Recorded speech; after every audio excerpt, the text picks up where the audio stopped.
sini akan menjelaskan mengenai belanja pemerintah pusat. Pertama, yang harus kita ketahui adalah pengertiannya. Jadi, apakah belanja pemerintah pusat itu? Belanja pemerintah pusat adalah pengeluaran yang dilakukan oleh pemerintah pusat untuk membiayai kegiatan pembangunan, pelayanan publik, dan operasional pemerintahan guna mencapai tujuan nasional. Belanja ini bersumber dari anggaran pendapatan dan belanja negara atau bisa disebut sebagai APBN dan diatur dalam peraturan perundang-undangan. Selanjutnya, adapun fungsi dari belanja pemerintah pusat ini. Di sini kami menjelaskan mengenai 5 fungsinya. Yang pertama ada fungsi alokasi, fungsi distribusi, fungsi stabilisasi, fungsi pelayanan publik, dan juga fungsi pembangunan. Nah, fungsi alokasi ini yaitu mengalokasikan sumber daya untuk mendukung pembangunan infrastruktur, pendidikan, kesehatan, dan sektor lainnya guna mendorong pertumbuhan ekonomi. Selanjutnya, ada fungsi distribusi, yaitu menyeimbangkan distribusi pendapatan dan kesejahteraan melalui subsidi, bantuan sosial, dan program pengentasan kemiskinan. Nah, yang ketiga, di sini ada fungsi stabilisasi. Nah, fungsi ini menjaga stabilitas ekonomi nasional melalui pengendalian inflasi, pengangguran, dan defisit anggaran. Yang keempat, yaitu ada fungsi pelayanan publik. Fungsi ini mengenai membiayai layanan dasar seperti keamanan, pertahanan, administrasi pemerintahan, dan pelayanan masyarakat. Dan yang terakhir, sini ada juga fungsi pembangunan, yaitu mendukung proyek strategis nasional seperti pembangunan infrastruktur, lalu ada riset dan inovasi untuk meningkatkan daya saing negara. Baik, di sini saya akan menjelaskan tentang klasifikasi belanja pemerintah. Belanja pemerintah pusat sebagaimana diatur dalam anggaran pendapatan dan belanja negara atau APBN. Di Indonesia diklasifikasikan berdasarkan beberapa kriteria untuk memudahkan perencanaan, pengelolaan, dan pengawasan anggaran. Berikut adalah klasifikasi utama. Berdasarkan jenis belanja, yang pertama ada belanja pegawai. Contohnya pengeluaran untuk gaji, tunjangan, dan pensiun pegawai negeri sipil. Kedua ada belanja barang. Contohnya biaya untuk pengadaan barang atau jasa. Tiga ada belanja modal, investasi untuk pembangunan aset tetap. Yang keempat, belanja subsidi. Contohnya dana untuk menekankan harga barang atau jasa strategis seperti bahan bakar, minyak, atau BBM. 5. Belanja hibah, pemberian dana kepada pihak tertentu, lembaga organisasi atau pemerintah daerah. Yang keenam, belanja bantuan sosial. Contohnya pengeluaran untuk program perlindungan sosial. 7. Ada belanja bunga utang. Contohnya pembayaran bunga pinjaman dalam dan luar negeri. Yang ke-8, belanja lain-lain. Contohnya pengeluaran tidak rutin, seperti penanganan bencana alam, kebutuhan darurat, atau proyek khusus.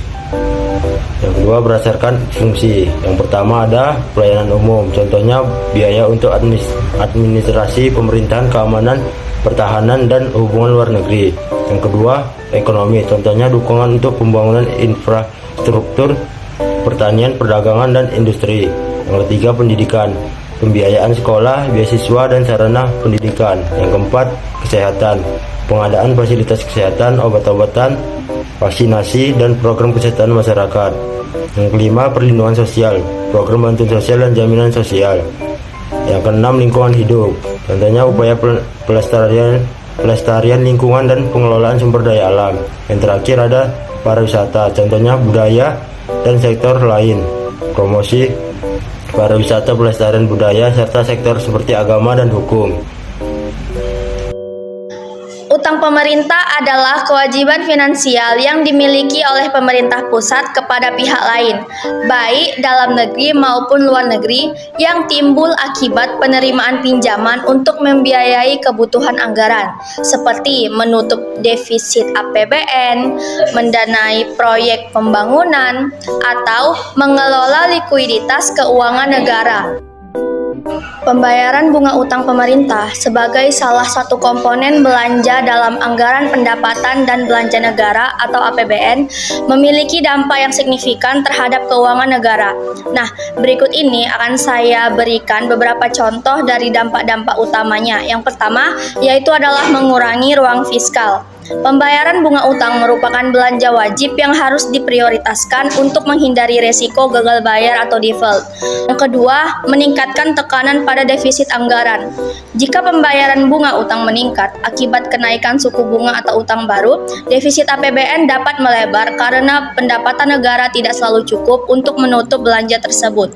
Untuk menutup defisit, pemerintah mungkin perlu menerbitkan utang baru, menciptakan siklus utang yang berkelanjutan.